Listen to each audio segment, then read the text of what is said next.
2029 সাল পর্যন্তই ডক্টর মোহাম্মদ ইউনূসকে ক্ষমতায় রাখতে হবে, ক্ষমতায় থাকবেন এবং ডক্টর মোহাম্মদ ইউনূস 2029 সাল পর্যন্ত বাংলাদেশের ক্ষমতায় থাকলে আগামীর বাংলাদেশ সুন্দরভাবে প্রতিষ্ঠিত হবে এবং জনগণ স্বস্তিতে থাকবে। সে ধরনের একটি মন্তব্য বক্তব্য এখন সমগ্র বাংলাদেশের এই প্রান্ত থেকে ও প্রান্ত পর্যন্ত ঘুরে বেড়াচ্ছে।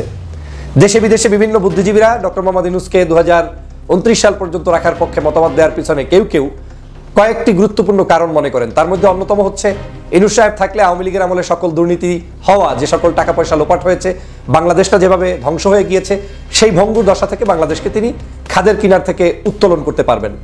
দেশে বর্তমানে ডক্টর মোহাম্মদ ইউনূস সাহেব যে পারফরমেন্স দেখিয়েছে, বিশেষ করে লাস্ট 2-3 মাসে, সে কারণে আমাদের দেশের অর্থনীতি, ব্যবসায়িক মহলের ব্যবসা বাণিজ্য সবকিছু এখন কিন্তু বৃদ্ধি পাচ্ছে এবং এটা স্বীকার করতে হবে যে ডক্টর মোহাম্মদ ইউনূস থাকার কারণেই গত প্রায় 8 মাসে 170টার অধিক আন্দোলন হওয়ার পরেও ডক্টর মোহাম্মদ ইউনূসকে এক চুল পরিমাণ ক্ষমতা থেকে কেউ নামাতে পারে নাই।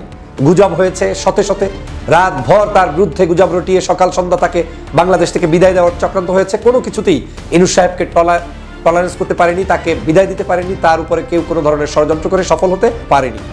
যে কারণে ডক্টর মোহাম্মদ ইউনূসকে নিয়ে অনেকেরই এখন আশার সঞ্চালন শুরু হয়েছে যে ইউনূস সাহেবই তাহলে পারবে বাংলাদেশকে যে কোনো মূল্যে সঠিক পথে পরিচালিত করতে এবং দেশকে ভালো জায়গায় নিয়ে দিতে। আপনারা জানেন সাম্প্রতিক সময় ডক্টর মোহাম্মদ ইউনূস তিনি সফর করেছেন চায়নাতে। চায়না সফরের কয়েকটি উল্লেখযোগ্য দিক হচ্ছে ব্যবসা বাণিজ্যের অবারিত সুযোগ এখন চায়নার সাথে বাংলাদেশে শুরু হবে। চায়নার প্রতিষ্ঠিত সকল ব্যবসায়ীরা ডক্টর মোহাম্মদ ইউনূসের কাছ থেকেই বাংলাদেশকে বিনির্মাণের জন্য তারা পথ চাচ্ছে, জ্ঞান চাচ্ছে এবং তারা তার কাছ থেকে সহযোগিতা চাচ্ছে। অন্যদিকে আমরা ভারত নির্ভর একটি চিকিৎসা সেবা এই দেশে প্রচলিত ছিল, সেই ভারতের ভিসা বন্ধ হওয়ার পরে এখন বাংলাদেশের জনগণকে চায়না ভালোভাবে সেবা দেওয়ার জন্য চায়নার যে জনগণ, সেই জনগণের সেম মূল্যে বাংলাদেশের পেশেন্টদেরকে চিকিৎসা দিতে তারা আগ্রহী পোষণ করেছেন এবং তারা আগ্রহ ব্যক্ত করেছেন। পাশাপাশি তারা বাংলাদেশে বিশ্বমানের হসপিটাল বিনির্মাণের জন্য চেষ্টা করবেন, যেই হসপিটাল বিনির্মাণ হলে আমাদের দেশের নাগরিকদেরকে আর বাহিরে কোথাও চিকিৎসার জন্য সেরকম যেতে হবে না। এক বাক্যে ডক্টর মোহাম্মদ ইউনূস লাস্ট 3-4 মান্থে এমন কিছু চমক দেখাচ্ছেন যেটা আসলেই বাংলাদেশের প্রশংসার যোগ্য। বিশেষ করে অর্থনৈতিক কাঠামো এখন দাঁড়িয়ে যাচ্ছে, রেমিটেন্স যোদ্ধাদের টাকা বৃদ্ধি পাচ্ছে, বাংলাদেশের বিভিন্ন ধরনের টাকা পয়সা যারা লোপাট করেছে হাসিনার আমলে সেই টাকাগুলো বাংলাদেশে ফেরত আনা হচ্ছে। ঈদ মার্কেটকে কেন্দ্র করে আমরা যারা বিদেশে নির্ভর ছিলাম, ভারতের কাছে গিয়ে পণ্য ক্রয় করতাম, আজকের আমার দেশের পণ্য আমরা ক্রয় করছি কিংবা বিদেশি পণ্য এই দেশে বসে ক্রয় করছি। আমার দেশেই আমরা গত কয়েকদিনে মাত্র 3000 কোটি টাকার বিজনেস করেছি, যেটা ভারত পেত, আমরা তাদেরকে দেইনি, আবার বাংলাদেশের মানুষ এখন সেটা পেয়েছে। এভাবে করে অর্থনৈতিক জায়গাটা ডক্টর মোহাম্মদ ইউনূস সাহেব সাজিয়ে ফেলেছেন, কোনো সন্দেহ নাই তার বিকল্প আমাদের এই মুহূর্তে হাতে নেই। কিন্তু দুটো জিনিস আপনাকে লক্ষ্য রাখতে হবে, এই পজিটিভ দিকগুলোর পাশাপাশি নেগেটিভ কয়েকটি সাইন্স আপনার সামনে ইতিমধ্যেই হাজির হয়ে গিয়েছে। কি সেটা হচ্ছে ডক্টর মোহাম্মদ ইউনূস সাহেবকে যেহেতু আওয়ামী লীগ এবং পার্শ্ববর্তী দেশ ভারত ষড়যন্ত্র করেও সরাতে ব্যর্থ হয়েছে, এখন তারা প্ল্যান বি, প্ল্যান সি এগুলো নিয়ে মাঠে নামতে চায়। প্ল্যান বির অংশ হিসেবে কাউকে এমনভাবে কিছু শিখিয়ে দিয়ে বলা হচ্ছে যে ডক্টর মোহাম্মদ ইউনূস সাহেবকে যদি আগামী 5 বছর ক্ষমতায় রাখা যায় তাহলে বাংলাদেশের সুন্দরতম দেশটা পরিচালিত হবে। আপনি একদিকে ডেমোক্রেসির লাইনে গেলেন না, নির্বাচন পদ্ধতিতে হয়তো হাঁটলেন না, তারপরে তাকে 5 বছর রাখলেন। এই রাখার মধ্য দিয়ে এই দেশে ওদের ষড়যন্ত্র, নব্য ষড়যন্ত্রবাদীরা আবার নতুন করে ষড়যন্ত্র চলমান রাখবে এবং সেটার অংশ হিসেবে ইউনূস সাহেবের 5 বছরের কিছু সময় ভালো চালাবেন, একটা সময় তিনি খারাপ চালাবেন, এটাই বাস্তবতা। সেই খারাপটাকে ভিত্তি করে তারা আবার ওই আওয়ামী লীগকে প্রতিষ্ঠিত করার জন্য চেষ্টা করবে। একদিকে বলবে বিএনপি ব্যর্থ, অন্যদিকে বলবে ডক্টর মোহাম্মদ ইউনূস ব্যর্থ, অন্যদিকে জামাতকে বলবে তারা জঙ্গি ইসলামিস্ট। অতএব এই জায়গায় সবচেয়ে প্রিয় দল হচ্ছে আওয়ামী লীগ, তাকেই সেট আপ করতে হবে এবং তাদেরকে সেট আপ করার জন্য যতটুকু সময় দরকার সেটা ভারত চিন্তা করে দেখেছে 2029 সাল পর্যন্ত না হলে সেই সেট আপে তারা যেতে পারে না। কারণ এখনো ভারত সন্দিহান যে বাংলাদেশে একটি সুষ্ঠু নির্বাচন দিলে আদৌ বিএনপি আসবে না জামাত আসবে না কোন দল আসবে সেটা তারা নিশ্চিত করতে পারছে না। যখন তারা সেটা নিশ্চিত হতে পারছে না, তখন তিনি কার উপর ভরসা করে প্ল্যান বি বাস্তবায়ন করবে। যদি বিএনপির উপরেই ধরে নেন যে বাস্তবায়ন করতে চায়, তাহলে বিএনপি আসবে কিনা সেটা তারা নিশ্চিত না। যদি জামাতকে অন্যভাবে কোনোভাবে জঙ্গি সাজাতে চায়, সেটাও ইমিডিয়েটলি তারা সাজাতে পারছে না, কারণ জামাতের উপরে ইউরোপীয় ইউনিয়ন সহ, আমেরিকা সহ, অন্যান্য সকল মিডল ইস্ট সহ সবাই প্লিজড। তারা এখন এই জামাতকে জঙ্গি সংগঠন মনে করে না। গত 16 বছর তাদের উপরে যে তকমা লাগানো হয়েছে, সেই তকমা কোনোভাবেই তারা বিশ্বাস করে না।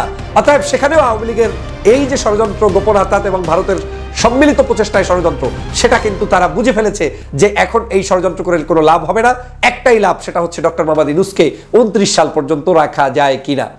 এখন এখানে আরেকটি ষড়যন্ত্র আছে, সেটা হচ্ছে 29 সাল পর্যন্ত যদি ডক্টর মোহাম্মদ ইউনূস সাহেব থাকতে পারেন তাহলে বাংলাদেশে বেশ কিছু রাজনৈতিক দলের উত্থান হবে এবং বাংলাদেশে আবার বেশ কিছু জায়গায় পুরাতন রাজনৈতিক দলগুলোকে বিলীন করারও চেষ্টা চালানো হবে। তো সব সমীকরণ মিলে এমন একটা পরিস্থিতি তৈরি করা হবে যে পরিস্থিতির কারণে ডক্টর মোহাম্মদ ইউনূসের এই টাইমটা পার্শ্ববর্তী দেশের জন্য ব্যবহার করা সহজ সাধ্য হয়ে যায়। তার মানে কি আমরা এত বড় একজন বিশিষ্ট ব্যক্তি ডক্টর মোহাম্মদ ইউনূস সাহেব দীর্ঘদিন ক্ষমতায় থাকতে চাইলেও তাকে আমরা গ্রহণ করব না? আমি মনে করি অবশ্যই তাকে গ্রহণ করব, কিন্তু আপনাকে ষড়যন্ত্রের ফাঁদ বুঝে তারপরে গ্রহণ করতে হবে।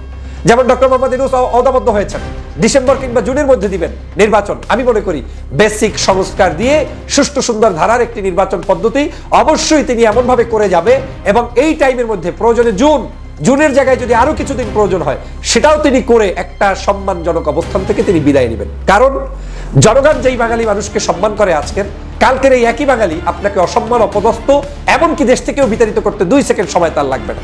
শুধু যদি আপনি দ্রব্যমূল্য ঊর্ধ্বগতি ঘটিয়ে দেন, শুধু যদি আপনি কোনো একটা সংস্কার করতে গিয়ে কোনো ব্যক্তির রেশারেশিতে পড়ে যান, স্বার্থের বেড়াজালে পড়ে যান, আপনি doctor Mohammad Yunus Nobel laureate না কি, সেটাই বাংলাদেশের জনগণ দেখার সময় পাবে না। এটা বাস্তবতা।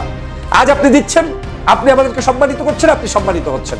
ডক্টর মোহাম্মদ ইউনূসকে সেই জায়গায় তার অবস্থানকে ধরে রাখতে হলেও তার এই সংস্কারের পাশাপাশি একটা সম্মানজনক টাইমই তাকে রাষ্ট্র ক্ষমতায় থাকতে হবে। সম্মানজনক টাইমটা শেষ হয়ে গেলে তাকে রাষ্ট্র ক্ষমতা থেকে বের হয়ে চলে আসতে হবে। এটা আমার ব্যক্তিগত পরামর্শ। দ্বিতীয় যে পরামর্শটা হচ্ছে সেটা হচ্ছে ডক্টর মোহাম্মদ ইউনূসকে আমরা তাহলে ব্যবহার করতে পারি কিনা সেটা ফাইন্ড আউট করতে হবে। ফর এক্সাম্পল, আমরা ধরে নিয়েছি আগামী রাজনীতিতে বিএনপি ক্ষমতায় আসতে পারে কিংবা জামাত ক্ষমতায় আসতে পারে। এই 2 দলের যে কেউ যে কোনো সময় ক্ষমতায় আসতে পারে, কিন্তু এই 2 দলের যে কোনো দলই ক্ষমতায় আসুক না কেন, বাংলাদেশে ডক্টর মোহাম্মদ ইউনূসকে রাখা যায় কিনা, লম্বা সময় আমাদের এই রাজনীতিতে ব্যবহার করা যায় কিনা, দেশের স্বার্থে তার মেধার মূল্যায়ন করা যায় কিনা, সেটা আমাদের সিদ্ধান্ত নিলে নেওয়া যেতে পারে। সেটা রাজনৈতিক সিদ্ধান্ত, এবং রাজনৈতিক দলগুলো সেটা তার ম্যানিফেস্টোে উল্লেখ করে দিতে পারেন যে আমরা যদি রাষ্ট্র ক্ষমতায় যাই, ডক্টর মোহাম্মদ ইউনূসকে আমরা বিদায় দিতে চাই না, তাকে রাষ্ট্র কাঠামোর মধ্যে রেখে আমরা রাষ্ট্র উন্নয়নে কাজ করতে চাই। তাহলে কি হবে? তাহলে যে কাজটা হবে, 1 নম্বর, যেই ষড়যন্ত্রের উদ্দেশ্যে ডক্টর মোহাম্মদ ইউনূসকে 29 সাল পর্যন্ত রাখতে চায়, সেই ষড়যন্ত্রবাদীরা ষড়যন্ত্রের জায়গা থেকে তারা বিরত থাকতে হবে, তাদের অপশন আর হাতে থাকবে না। বাট নির্বাচিত সরকারের মধ্যেই ডক্টর মোহাম্মদ ইউনূসকে এমনভাবে রাষ্ট্রীয় সম্মানে নিয়ে ব্যবহার করা হবে যাতে দেশ আরো উন্নতি থেকে উন্নতির জায়গায় পৌঁছে যাবে। মনে রাখবেন, কোনো ব্যক্তি বিদায় নিলেই দেশ শেষ হয়ে যাবে না। আজ আপনার দলের নেত্রী আছে, কাল আর এক দলের নেতা আছে, পরশু ডক্টর মোহাম্মদ ইউনূস আছে, 50 বছর পরে এরা কেউ থাকবে না। এই রাষ্ট্রে কেউ না কেউ আসবে, তারাই রাষ্ট্র পরিচালনা করবে। অতএব আমরা এমন কিছু না করি যে আমাদের এই রাজনৈতিক কাঠামোতে বিভিন্ন ষড়যন্ত্রের বীজ কেউ বপন করতে পারে। আমার কাছে সন্দেহ হচ্ছে বাংলাদেশে যখন কোনো কিছু দেখবেন হঠাৎ করে কারো মাধ্যমে আপনার কাছে এস্টাবলিশ করানো হয়, মনে রাখবেন সেটার কিছু ইঙ্গিত আপনাকে বুঝতে হবে। ডক্টর মোহাম্মদ ইউনূস সাহেব নিতান্তই ভদ্র মানুষ, নিতান্তই লোভলেশ ছাড়া মানুষ, নিতান্তই রাষ্ট্র সংস্কারের পক্ষের একজন মানুষ, নিতান্তই সাহসী একজন বিজ্ঞজন মানুষ। কিন্তু এই বিজ্ঞজনকেও সবার আগে মাথায় রাখতে হবে, বাংলাদেশের এই বিজ্ঞজনের আপন বলতে সাধারণ জনগণ, আর শত্রু তারা কিন্তু ভারতে বসে আছে। ডক্টর মোহাম্মদ ইউনূসের পতনের জন্য 24 ঘন্টা পার্শ্ববর্তী দেশ থেকে প্ল্যান করে দেওয়া হচ্ছে। এই প্ল্যান ABC-র অংশ হিসেবে ইউনূস সাহেব যত ভালো কাজই করুক না কেন, কোনো কাজই তারা স্বীকৃতি দেবে না, তারা তাকে বরং বিপদে ফেলানোর জন্য চেষ্টা করবে, অনবরত করবে। এখন তাহলে 29 সাল পর্যন্ত ডক্টর মোহাম্মদ ইউনূস সাহেবকে রাখার জন্য এই পরিকল্পনা কারা দিচ্ছে তারাই, যারা এই পরিকল্পনার পিছনে ভিন্ন কোনো একটি আলাদা স্বপ্ন নিয়ে ঘুরঘুর করছে। আবার কেউ কেউ এটাও দিচ্ছে, আমি সাধারণ নাগরিক হিসেবে যেটা একটু আগে সূচনায় বললাম, যে ইউনূস সাহেব ক্ষমতায় থাকা মানে বাংলাদেশের নাগরিকদের জন্য একটি সুন্দর সঠিক বাংলাদেশ বিনির্মাণ করার পথ প্রশস্ত হবে, ইউনূস সাহেব থাকা মানে অর্থনৈতিক উন্নতি হবে, ইউনূস সাহেব থাকা মানে রাষ্ট্রের কাঠামো আরো সুন্দরভাবে সাজাবে। আমি সেটার পক্ষে, কিন্তু ডক্টর মোহাম্মদ ইউনূস সাহেবকে রাখতে গিয়ে একুল উকুল দুকুল যদি আপনারা খুয়ান, সেটারও আমি বিপক্ষে। আমি মনে করি না যে নির্বাচন পদ্ধতি জুনের চাইতে খুব বেশি সময় হাতে নিয়ে নির্বাচন করলে সেটা ঝুঁকিপূর্ণ হয়ে যেতে পারে। এক দল বসে আছে যে কোনো মূল্যে আওয়ামী লীগকে সামনে নিয়ে আসবে এবং আওয়ামী লীগের বাহিরে আরেকটি দলকে সাজিয়ে তাদেরকে সেকেন্ড অপশনে নিয়ে আসবে। বিএনপি এবং জামাত সহ যারা নির্যাতিত নিপীড়িত রাজনৈতিক পরীক্ষিত দল, এই দলগুলোকে ভ্যানিশ করার জন্যও হয়তো এই পরিকল্পনা মাঠে থাকতে পারে। অতএব সব কথা যে ভালোবেসে বললেই আপনার আপন কথা হবে এমনটাও নয়, আবার সব কথা যে তারা বললে খারাপ হয়ে যাবে তেমনটাও নয়। আমি বলছি না যারা এই মন্তব্য করছে, বক্তব্য দিচ্ছে, তাদের বক্তব্য বেঠিক না, কিন্তু আপনাকে এটা চিন্তা করতে হবে, চিন্তার জগৎ প্রশস্ত করতে হবে। বাংলাদেশের রাজনীতিতে, ইন্টারন্যাশনাল পলিসিতে এই দেশ যাতে কোনো বিপদের মধ্যে না পড়ে সেদিকে আপনাকে খেয়াল রাখতে হবে। যেমন এখন আওয়ামী লীগকে আপনার নিষিদ্ধ করা যতটা সহজ, 5 বছর পরে আপনি এটাকে সময় নিয়ে নিষিদ্ধ করলে ততটা সহজ হবে না। বিচার প্রক্রিয়া ব্যাহত হলে কিংবা বিভিন্ন জায়গায় যদি আজকের আইন আদালতের মাধ্যমে আওয়ামী লীগ যদি ফাঁকফোকর পেয়ে যায়, তাহলে কিন্তু আপনি এই বাংলাদেশে নতুন স্বপ্ন বাস্তবায়নের পথে বাধাপ্রাপ্ত হবেন, সুযোগ পাবেন না।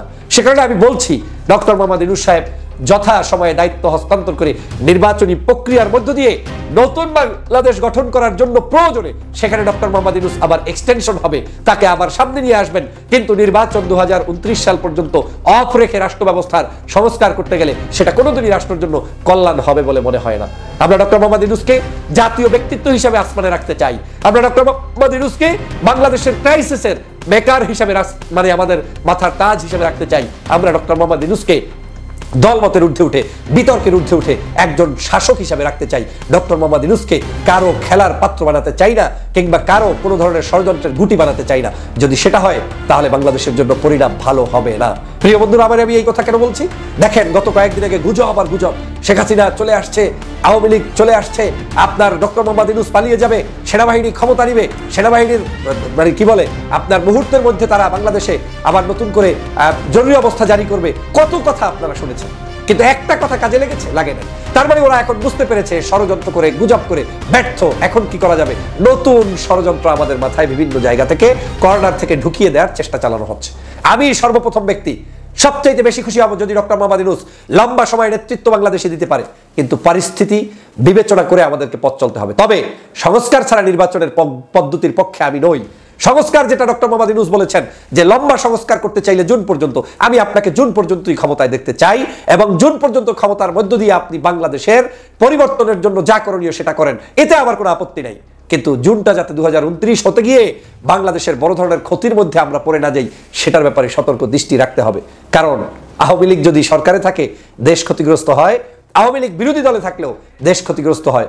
অতএব আওয়ামী লীগকে নিষিদ্ধ করার আগ পর্যন্ত, শেষ করার আগ পর্যন্ত আবার এই বাংলাদেশের মানুষের মুক্তি নাই, মুক্তি নাই, মুক্তি নাই। আসুন আমরা সঠিক তথ্যগুলো এখান থেকে যেটা পেয়েছি, আমাদের সেই সঠিক তথ্যটাকে কাজে লাগানোর চেষ্টা করি। আমার কোনো বক্তব্যে ভুল হলে সেটাও আপনারা পরিহার করে চলবেন, সেই প্রত্যাশা ব্যক্ত করছি। সবাইকে ধন্যবাদ। ঈদ মোবারক, ঈদ মোবারক।